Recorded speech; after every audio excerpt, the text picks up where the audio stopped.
चौटाला जिंदाबाद जिंदाबाद जिंदाबाद नेक्स्ट सीएम दुष्यंत चौटाला जिंदाबाद जिंदाबाद जिंदाबाद।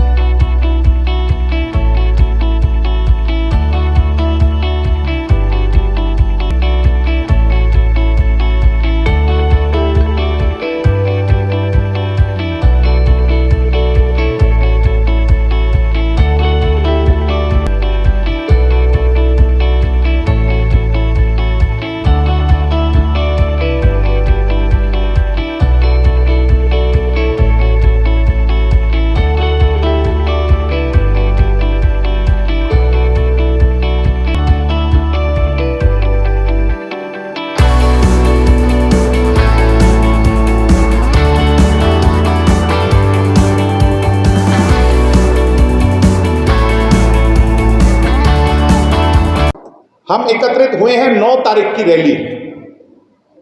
अब रैली क्यों हुई?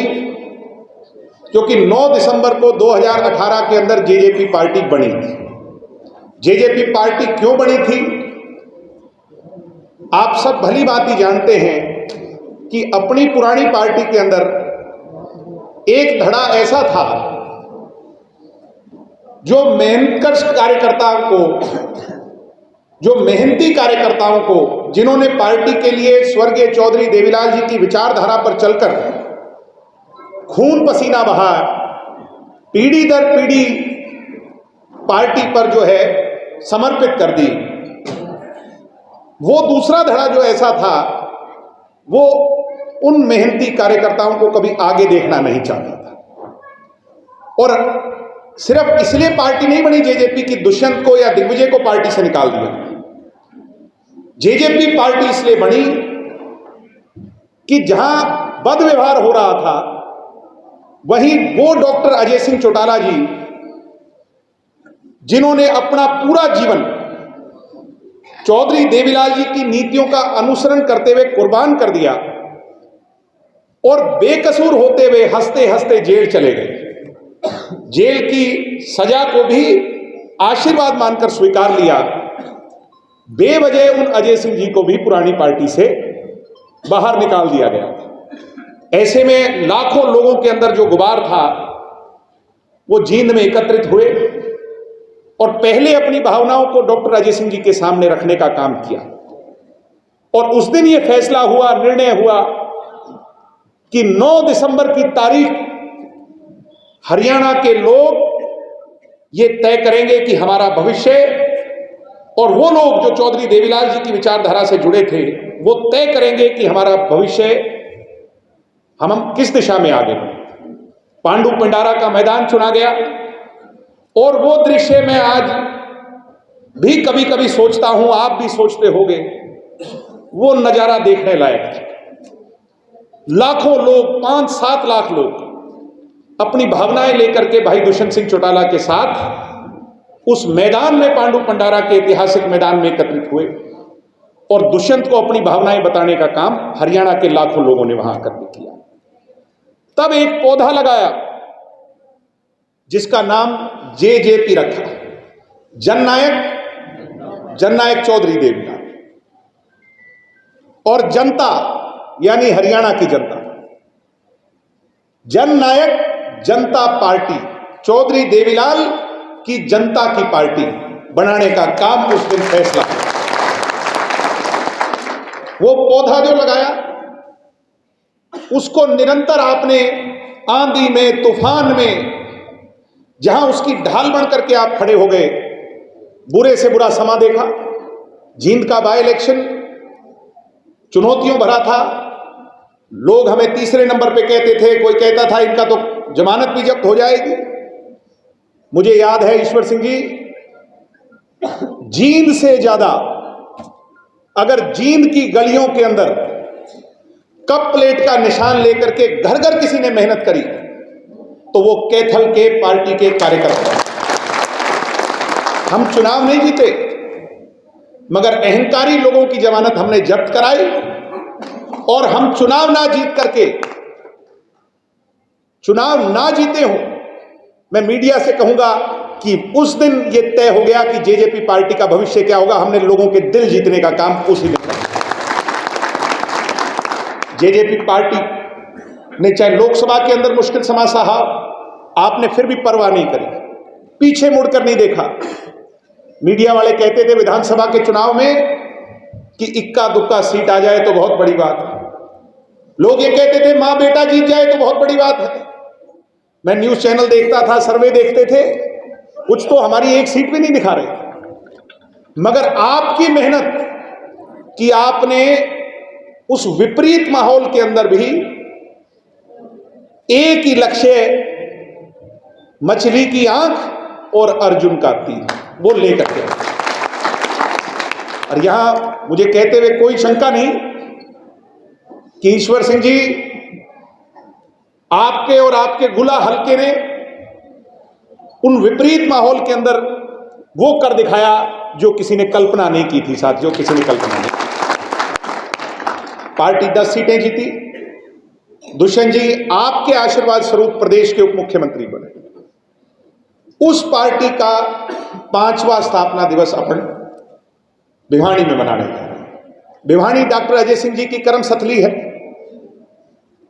और निश्चित तौर पर इसमें कोई दो राय नहीं कि ये रैली एक ऐसे समय पर हो रही है जब केवल 2 साल शेष बचे हैं चुनाव। अगला साल 9 दिसंबर की रैली जब तक आएगी तो लोकसभा के चुनाव का पूरी तरह बिगुल बज चुका होगा कि नहीं? तो वो तो चुनावी रैली हो जाएगी।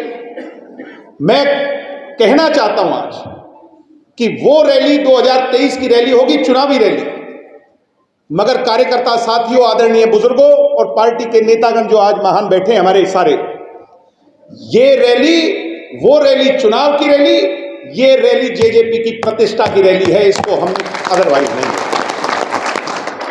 ये हम अदरवाइज इसको नहीं लेना और इसमें हमने कोई ढील नहीं छोड़ी। जिस पौधे को हमने वट वृक्ष बनाने का सोचा है और चौधरी देवीलाल जी के स्वप्न साकार हमने जो करने का सोचा है, वो 10 सीटों से नहीं होगा। इस बात को आप मानते हो कि नहीं? 10 सीटें हमें मिली कि हम एक दिशा में आगे बढ़े, मगर वो स्वप्न तब साकार होंगे और वो जो मुद्दे दुष्यंत जी ने जींद के अंदर पांडु पिंडारक के मैदान में कहे थे, वो तब साकार होंगे, वो सारी बातें तब सच होंगी जब हम अपने दम पर हरियाणा प्रदेश के अंदर 45 से ज्यादा विधायक जिता दें। पूरा हरियाणा डगडगी लगा करके देख रहा है।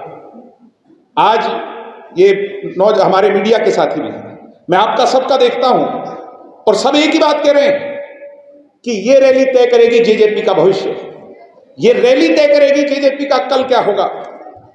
और ऐसे में जब इतना कुछ दांव पे हो और प्रतिष्ठा की रैली हो तो क्या कोई कसर हम रहने देंगे कैथल वाले? हाँ जी, कोई कमी रहने दोगे क्या? हाँ जी। मैं उम्मीद करता हूं कि भिवानी जिला वो गृह जिला है, उनके लिए जाना आना दूर नहीं, मगर जेजेपी पार्टी की नींव तो कैथल ने रखी थी। जेजेपी पार्टी तो 5 अगस्त को जो कार्यक्रम हुआ था उसके अंदर एक नींव रखने का काम तो आपने उसी दिन कर दिया था। तो ये आपकी पार्टी है। भिवानी से या 21 जो अन्य जिले हैं उससे ज्यादा हक जेजेपी पार्टी पर अगर है तो वो कैथल जिले के कार्यकर्ता साथियों।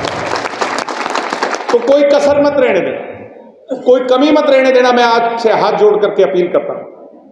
मैं तो ये कहता हूं खुले तौर पर कि लाखों लोग जब उस दिन मेला ग्राउंड भिवानी के अंदर एकत्रित हो और जेजेपी पार्टी अपनी ताकत दर्शाने का काम करे, तब कैथल जिले के लोग हीरे और मोती की तरह अलग चमकने चाहिए, उस भीड़ में अलग नजर आ रहे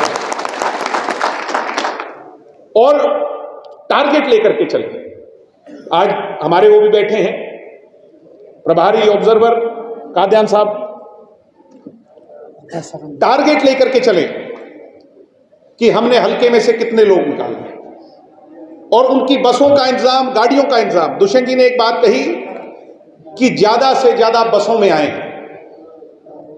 बसों में आएंगे और जो पार्टी के नेता हैं, कार्यकर्ता या जो जिम्मेवार लोग हैं वो भी बसों में साथ बैठ करके आए। ये संकल्प दुष्यंत जी ने खुद लिया है कि वो भी बस में बैठ करके आएंगे और हम सबको भी दिया है कि लोगों के साथ बैठ करके आओ, और जो निर्धारित ब्लॉक हैं, आपके वहां ब्लॉक तय, मैं तो ये उम्मीद करता हूं कि वो ब्लॉक भी भर जाए और पार्टी को एक और ब्लॉक के थल के लिए अलग से खाली करवाना पड़े, इतनी जनता के थल से आए, मैं ये उम्मीद लेकर के आया। आओगे कि नहीं सारे? अगर आओगे तो दोनों हाथ खड़े कर करके दुष्यंत जी को विश्वास दिलाने का काम करें। भाई मैं राजनीतिक भाषण नहीं दूंगा, क्योंकि राजनीतिक भाषण अगर अपन यहां कर लेंगे तो नो को फिर वो वाली बात नहीं रहेगी, वो बात नो की होगी। मैं तो आज सिर्फ और सिर्फ ये कहने आया हूं कि ये प्रतिष्ठा की रैली, और प्रतिष्ठा की रैली जब हो तो फिर बहुत कुछ दांव पर है। आप इसी बात से कम कही और ज्यादा समझी कि मैं इतना ही बात आपको कहूं। सम्मानित बुजुर्गों, नौजवान दोस्तों, दुष्यंत जी को आ जाना था, मगर आप सभी जानते हैं कि टेबल टेनिस का वो चुनाव है कल, और टेबल टेनिस के चुनाव में उनके वोट डलने, इसलिए वो आज नहीं आज के उनने मेरी ड्यूटी लगाई। अब मैं आने लगा तो धूप सिंह जी का सुबह फोन आ गया कि जी ये तो गलत हुआ, दुष्यंत जी नहीं आ रहे। तो मैंने कहा जी मेरे से कोई कम लगाव है क्या? तो मैं जब भी आपके बीच में आता हूं, आप सब इतना प्यार देते हैं, आशीर्वाद देते हैं, स्नेह देते हैं, और मुझे खुशी हुई आज कि आपने पार्टी को कितना मजबूत निरंतर यहां पर किया है। और मैं ये उम्मीद करता हूं कि इस रैली के बाद ये रैली तय करेगी, और इसमें कोई दो राय नहीं कि रैली कामयाब होगी। ये तो आज चर्चा है, हर जगह चर्चा है कि रैली तो जेजेपी की कामयाब होनी है, मगर इस रैली के बाद 2 साल बचे, हम और आप सब मिलकर के दिन रात एक करेंगे। वो समा दूर नहीं। कोई कहे कि बड़ी हाइपोथेटिकल बातें करते हैं, हवा हवाई बातें करते हैं। किसी ने ये सोची थी क्या कि आज हम यहां होंगे? ये भी नहीं सोची थी। लोग तो हमें शून्य बता रहे थे। बस सिर्फ और सिर्फ जैसा आपका जज्बा है और हौसला है, इन भावनाओं को और बांध करके और ताकतवर करके उसी लक्ष्य की ओर आगे बढ़ना है। और 2024 ही वो समय है, मैं 29 की बात नहीं कर रहा, 29 तो बहुत दूर है। 2024 ही वो समय है जब दुष्यंत चौटाला के आगे उप मुख्यमंत्री जो लिखा है उसका उप हटा करके मुख्यमंत्री दुष्यंत चौटाला को हम, उस दिशा में हमने, आप आए, आपने मुझे पगड़ी दी, और पगड़ी ईश्वर सिंह जी, देवेंद्र कादयान जी और हम सब लोग रैली का न्योता लेकर के कैथल में आए हैं, और बहुत ज़्यादा उत्साह यहाँ कार्यकर्ताओं में है। और मैं ये उम्मीद करता हूँ कि ये रैली भिवानी की 9 तारीख की रैली सारे रिकॉर्ड तोड़ेगी, पांडु पंडारा का रिकॉर्ड भी तोड़ेगी। हम अपना रिकॉर्ड ही स्वयं तोड़ करके इस रैली को एक माइलस्टोन यानी मील का पत्थर जो है ना वहाँ पे कायम करेंगे। 24 की तैयारी शुरू कर दी अभी से? बिल्कुल, इसमें कोई दो राय नहीं। 24 की तैयारी है, और भाई दुष्यंत सिंह चौटाला की ताकत को और बढ़ाना। अकेले लड़ोगे या समर्थन के साथ? ये भविष्य के घर में छिपा है। राजनीति में और क्रिकेट की आखिरी बॉल पे क्या हो जाए ना मुझे पता ना आपको पता, ये समय की बात है, मगर हमारा लक्ष्य दुष्यंत जी को और मजबूत करने का। जेजेपी के भाषणों में अपने ही क्यों टारगेट पर रहते हैं? नहीं, ऐसी कोई बात नहीं। ये कोई आपको देखो, मीडिया के लोग एनालिसिस करते हैं, और आपका एनालिसिस जो होता है वो बड़ा हाइपोथेटिकल होता है, यानी वो आप ज़्यादा सोचते हैं, ऐसा होता नहीं। 5100 पेंशन की बात लेकर चल रहे हैं। 5100 पेंशन के लिए हम सब प्रतिबद्ध हैं, और हमारा समझौता जब बीजेपी से हुआ तब 5100 पेंशन उसमें सबसे पहला मुद्दा था जिस पे दोनों की सहमति बनी। तो बीजेपी भी राजी, जेजेपी भी राजी, और बुजुर्ग भी राजी, तो फिर दिक्कत कहाँ है? हो जाएगी 5100। राजी नहीं है, बुजुर्गों की पेंशन काट दी गई है, फैमिली एड भी ज्यादा। मैं मानता हूँ कई कुछ जगह दिक्कतें आई हैं, उन दिक्कतों को दुरुस्त किया जा रहा है। पेंशन हम किसी की नहीं कटने देंगे। दिग्विजय जी, कहीं ना कहीं सांप की लड़ाई जो है वो देखी जा सकती है भिवानी की धरा पर। मैं कह रहा हूँ, मैंने जैसा कहा भाषण में, वो तो आपके कैमरे में रिकॉर्ड है, मैं उसको कोई वोट नहीं कर सकता, मगर प्रतिष्ठा की रैली और प्रतिष्ठा का सवाल लेकर के कार्यकर्ता चलें, निश्चित तौर पर ये कामयाब। मीटिंग में कुर्सियां खाली थी जैसे महिलाओं की। अब ये आप लोग देखो, मुझे एक बात बताओ, आप जब मैं आया तब तो भरा हुआ था, ये कोई बात थोड़ी हुई। अब सबको कहीं ना कहीं कोई ना कोई ऑक्यूपाइड है, 4 बज चुके हैं, सबको शादियां हैं, जाना है। ये आप नेगेटिव उस पे मत जाओ। हम तो आपको सकारात्मकता से देखते हैं और आप नकारात्मकता से देखते हैं। 2024 का मानते थोड़ा इसका दुरुस्त करो, ये गलत बात है। 2024 में क्या मानते हैं, मुख्यमंत्री का जो सपना लेकर चले हैं दुष्यंत चौटाला के लिए, वो पूरा हो पाएगा? भाई हम तो चले हैं, हम चले थे तब भी, और आज कहाँ खड़े हैं। निश्चित तौर पर और चलेंगे, और मेहनत करेंगे। निश्चित तौर पर हम लक्ष्य दुष्यंत जी को मुख्यमंत्री बनाने का ही नहीं है, लक्ष्य है जो हमारे मुद्दे हैं उनको पूरा करना, जनता के लिए जो हमने बातें कही हैं उनको पूरा कैसे हो सकती है, वो लक्ष्य है। भाजपा के कार्यकर्ता जेजेपी में शामिल होते हुए दिखाई दे रहे हैं। आप उतना प्यार किया करो हमारे से जितना हम आपसे करते तो आगे 24 के चुनाव में दिग्विजय चौटाला चुनाव लड़ेंगे। अब ये तो पार्टी ने टिकट देनी है, सीनियर्स ने।